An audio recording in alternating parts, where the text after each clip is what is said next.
Eto na mga kababayan, Attorney Harry Roque may good news patungkol kay Tatay Digong sa Dahig at may masamang balita din sa ICC dahil nga na-freeze na nga ito no ng US yung mga bank accounts nitong mga ICC judges. So panoorin natin mga kababayan kung ano ang mensahe ni Attorney Harry Roque. Ito na po. Magandang araw sa inyong lahat. Kamusta po? Ay nako, nasa kalagitnaan na tayo halos ng linggo. Konting tulog na lang. Magwi-weekend na naman tayo. Pero kamusta po kayo ha?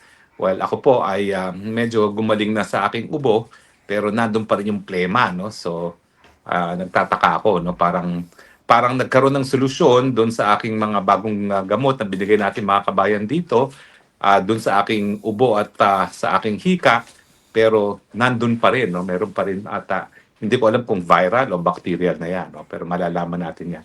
Alam niyo, dito sa Europe, napakahirap kumuha ng antibiotic, hindi gaya dyan sa Pilipinas, no? Eh ako naman, alam na alam ko yung aking sarili ko, alam ko yung sakit ko, alam ko na kapag bronchitis yan, na nagsisimula sa ordinaryong hika, eh kinakailangan ko talaga ng Zithromax. Pero dito, mahirap po, hindi magbibigay ng doktor ng Zithromax. Kung bibigyan ka man, ibibigyan ka muna ng mahinang antibiotic, no? Palakas ng palakas, no? Ay, nako, kaya nga mag-aantay na lang ako ng darating na Pilipino at magpapabili ng Zithromax.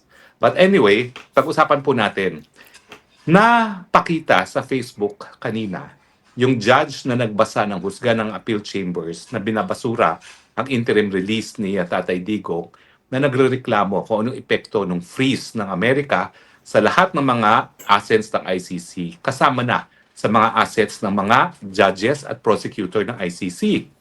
Abay, masalimuot pa lang nangyari sa kanila.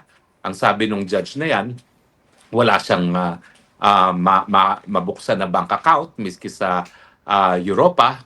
Wala siyang, syempre, credit card at pati ang mga visa ay frozen. Paano ba kasi nai-implement ang freeze ng mga Amerikano sa mga assets hindi lamang ng ICC kundi sa lahat ng mga judges at prosecutor ng ICC? Well, alam niyo sa larangan ng international law, kontrobersyal itong unilateral sanctions na ini-impose ng iba't ibang bansa. No? Bakit siya kontrobersyal? Eh kasi nga, lahat ng mga batas ng isang bansa pwede lang mapatupad sa sarili mong teritoryo. Hindi dapat lalabas ang teritoryo mo. No? Pero itong ginagawa ng Amerika, unang-una niyang ginawang sanctions ay yung trading with Cuba. Bawal mag-trade sa Cuba. No? Tapos ngayon naman, ito nga, nagkaroon ng sanctions laban sa pondo ng ICC at sa lahat ng mga opisyales ng ICC, kasama na yung prosecutor at ang mga huwes. So paano ba na-implement yan? Well, theoretically, dapat yan sa Amerika lang napapatupad. Pagdating sa ICC, wala naman sila mga account sa Amerika. Pwede bang walang epekto yan? Hindi rin. Kasi sa larangan ng banking, importante yung isang American na system na tinatawag na SWIFT. Yung SWIFT is an American electronic system na ginagamit natin para paglipat ng pondo. So kung ikaw ay magte-telegraphic transfer, SWIFT ang gagamitin mo. So ang unang-unang nawala sa sa ICC at sa mga judges at prosecutor ng ICC ay yung SWIFT. So hindi sila makatanggap ng pera from abroad. Now, hindi ko alam kung paano ngayon ang ginagawa ng ICC para makatanggap ng pondo sa kanyang operasyon, no? Nang walang SWIFT account. Alam naman natin na ang pondo ng ICC nanggagaling sa mga miyembrong bansa, kasama na doon sa mga pribadong pwedeng mag-donate sa ICC. Controversial yung donasyon na yan, ha? Kasi nga, paano ka magiging patas na mahistrado na tumatanggap ng donasyon? Ang chismis nga, ang mga Marcoses, through iba-ibang mga fake corporations o holding corporations, posibleng nagdo-donate sa ICC, kaya talagang pinupuruhan si Tatay Digong. At sinasabi ko lang naman, possibility. Kasi nga, unlike yung hukuman ng Pilipino na hindi po pwedeng tumanggap ng donasyon, siya po pwede. So, pupunterihin nga natin yan yung mga sino nagdo-donate ngayon sa ICC nang malaman natin kung mayroong mga Pilipinong nagdo-donate dyan dahil talaga namang nakaka-intriga kung sino talaga ang nagpoponto sa ICC. Alam ko yung mga dating mga mayayaman na talagang sumusuporta sa kausa ng karapatang pantao, si George Soros, lalong-lalo na ay talagang nangunguna, no? Pero dahil nagkaroon ng kapangyarihan tumanggap ang ICC, pwede, pati ang mga Marcoses, tinatanggapan. So, aalamin natin yan. Pero anyway, so unang-una, nawala yung SWIFT. Nawala yung kanilang pagkakataon na magpadala ng pondo. Now, ang diferensya sa Amerika, hindi lang siya, yung freeze niya, applicable doon sa mga korporasyon na nasa Amerika. Lahat ng korporasyon na mayroong presensya sa Amerika dapat sumunod sa freeze. At yan yung problema sa Europa. Kaya ang ginagawa ng Europa ngayon, para maiwasan yung unilateral freeze ng Amerika, gumagawa sila ng batas na nagsasabi na hindi po pwede sumunod sa batas ng freeze ng Amerika. So gumagawa sila ng counter legislation na nagsasabi na walang bangkong European ang dapat sumunod. Ang problema, miski may ganyang batas sa Europa, ang Amerika naman, ang kanyang construction ng kanyang freeze order ay hindi lang sa mga Amerikano. Lahat ng korporasyon na merong negosyo sa Amerika. Kaya kung ikaw ay isang European bank, maski technically hindi ka sakop ng freeze dahil wala naman ikaw sa territorial jurisdiction ng Amerika, kapag ikaw naman ay gumagawa ng negosyo at nagpapadala ng pondo sa Amerika, technically sa Amerikano, sakop ka ng freeze. At kapag hindi ka sumunod sa freeze order, mas matindi ang magiging consequence niya, no? Dahil hindi ka lang ma-fine, baka completely maisara ang iyong mga transaksyones sa Amerika. And let's face it, no? Wala namang kahit sinong bangko, kahit sinong korporasyon na maiiwasan na magkaroon ng transaksyon sa Amerika. Yan ang dahilan kung bakit maski yung mga bank account ng mga empleyado ng ICC, gaya ng mga judges at ng prosecutor, ay nasa Dutch Bank. Yung Dutch Bank naman, basta meron siyang kahit anong transaksyones sa Amerika, kinakailangan sumunod dun sa freeze order. At yan ang dahilan kung bakit ang reklamo nga ng ICC judge, wala siyang bank account ngayon. Kasi miski European ang bank niyan, obviously, nagtatransact sa Amerika. Kasi sino ba naman hindi nakikipagtransaksyon sa Amerika ngayon, no, kung ikaw ay bangko.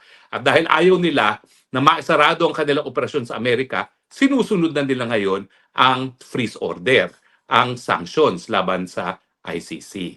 Ganon din nga yung mga credit cards. Kasi ang mga credit cards naman, pwede kang Visa, Mastercard, pero parang franchise lang yan. Iba't ibang mga bangko nagsusuporta ng operasyon ng mga credit card companies. No? Pero dahil nga, na-honor ang transaksyon ng isang credit card, hindi lang naman sa Europe, kundi sa Amerika, at kung ayaw ng credit card company na hindi sila labas ng pondo para bayaran ng mga purchases sa Amerika, kinakailangan sumunod din yan sa freeze order ng Amerika. Now, alam mo, nagbibigay pag-asa yan kay Tatay Digong. Dahil sa tindi ng sanctions ng Amerika ngayon sa ICC, I think it is a matter of time na talagang makikripol ang operation ng ICC. Nagrereklamo na ngayon yung mga West na hindi sila nagkakaroon ng bank account, hindi sila makapagpadala ng pera sa kanilang home countries, pati mga visa nila at kanilang mga kaanak na re-revoke ng Amerika. Now, imagine yourself, ikaw isang foreign judge, nagtatrabaho ka sa Amerika, sa ICC, pero ang pamilya mo nandoon sa iyong home country, hindi ka makapagpadala ng pera, paano gagawin mo? Di ba? Sino ngayon ang gusto magtrabaho sa ICC kung hindi ka pwedeng magpadala ng pera sa iyong home country? At saka, ang nakakatawa dyan, maski sa Netherlands, may mga card companies naman na hindi naman naka-domicile sa Amerika, hindi ka rin bibigyan ng card company dahil natatakot sila dahil ikaw ay specified sa sanctions ng Amerika. Pag binigyan kanila ng credit card, baka matigil ang operasyon nila sa Amerika. So ano ngayon ang buhay ng mga judges at prosecutors sa ICC? It's a cash society. So nakakatawa talaga yan kasi tumira ako dun sa, well, anyway, dito sa Europa, no? Paano ka magbabayad ng upa mo? Lahat yan ay electronic na, no? Sa Pilipinas, GCash. Dito may counterpart sila na lahat talaga halos ng transaksyon ay electronic. Walang ganyang facility ngayon ang mga judges at mga prosecutor at mga empleyado ng ICC. So talagang dapat sila mabuhay as cash. Pero ang pinaka-nakakaintriga nga is, paano pinapasok ng Japan as the biggest donor country sa ICC, yung contribution niya sa ICC na hindi gumagana yung SWIFT. Ewan ko, siguro ang ginagawa nila cash. Siguro through the Embassy of Japan, pinapadala na cash at pinapapasok dito sa bank account sa Netherlands. Pero I think it's a matter of time na pati yung bangko ng ICC sa Netherlands titigil na servicean ng ICC kasi nga natatakot sila na kapag meron silang commercial transactions sa Amerika, pati yun po pwedeng madali ng mga Amerikano sa freeze order. So, sa suma total, huwag tayo mawalan pag-asa. Alam ko na basura na with finality yung ating hiling na magkaroon ng interim release si Tatay Digong. Nabasura na ng trial chamber yung ating question sa jurisdiction ng hukuman, didesisyonan pa yan ng appeals chamber. At ang sabi ko nga sa inyo, minsan i-discuss ko yan dahil maganda naman yung sinumite ng kung sino man ang nagsulat nung appeals ni Tatay pagdating sa jurisdiction. At pangatlo, meron pa yung issue kung kaya ba niyang humarap sa isang paglilitis na didesisyonan pa lang ng pre-trial chamber at meron pang appeal yan. So meron pa tayong at least 2 pagkakataon para mapalaya si Tatay Digong. Yun nga yung sa appeal sa jurisdiction na kapag tayo ay nanaig dyan, ay uwi ng Pilipinas si Tatay Digong at saka yung unfit to stand trial na may possibility na mapalaya at mapauwi rin sa Pilipinas si Tatay Digong. Pero ang pangatlo pa is kapag tuluyang na-paralyze ng operation ng ICC.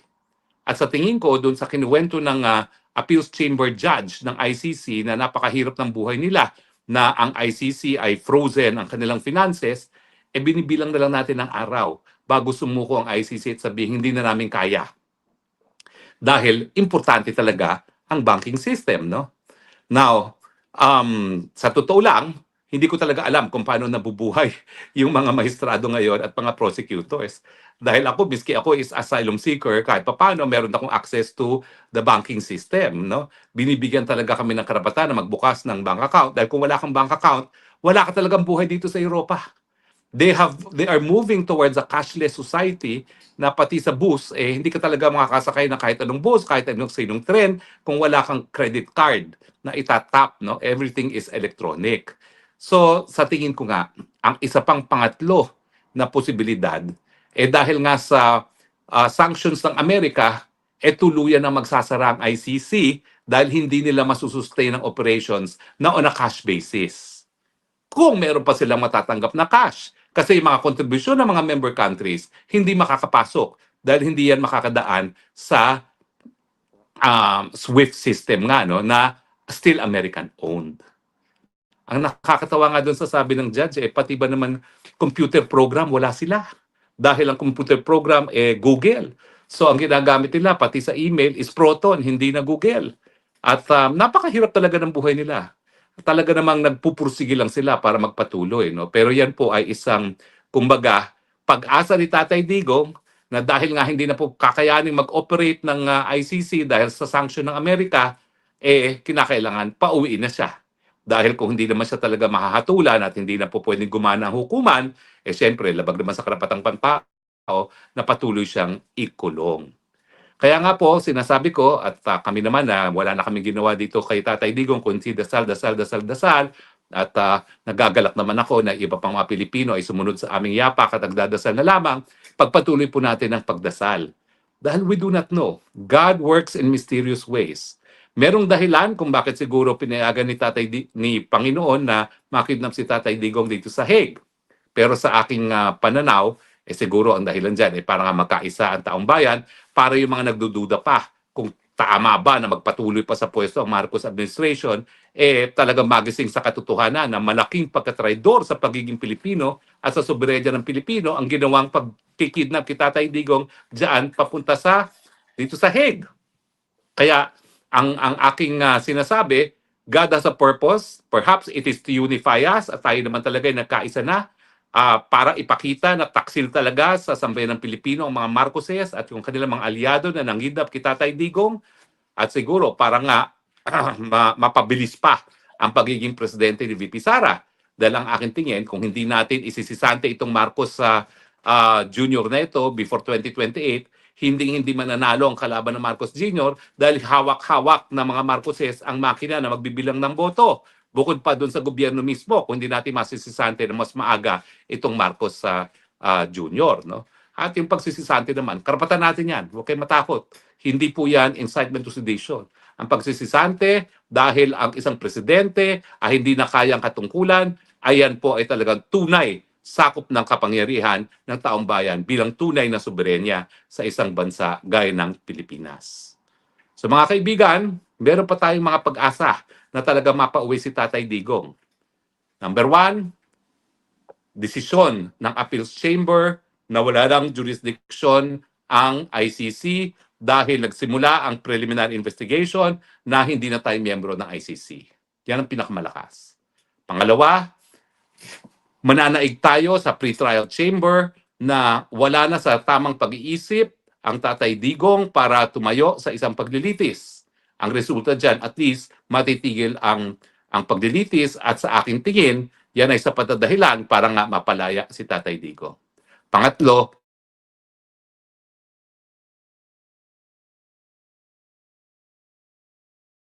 hindi na nila kaya mag-operate dahil ang kanilang mga finances ay frozen na dahil sa freeze ng Amerika. So, God works in mysterious ways. So, tayo mawalan pag-asa, patuloy lang tayo sa ating pagdadasal. Maraming salamat po sa inyong patuloy pagtangkilik. Ang daming nanood sa atin. Umabot ng 5,000 ang ating live. No? At huwag kayong mag-alala. Alam ko naman, uhaw na uhaw kayo sa mga balita kay Tatay Digong. So dadagdagan pa natin ang mga balita. Siguro ang susunod kong i-discuss kung bakit sa tingin ko napakalakas ng kaso natin para magdesisyon ang appeals chamber na i-dismiss ang kaso dahil sa lack of jurisdiction. Maraming salamat for the meantime. At palagi ko naman talagang inuulit yan. Iisa lang ang bansa kong sinilangan, iisa lang ang bansa kong minamahal, yan ang bansang Pilipinas. Pagpalain po ng Panginoon ang Pilipinas at tayong lahat. Salamat po muli and goodbye for now. Bye!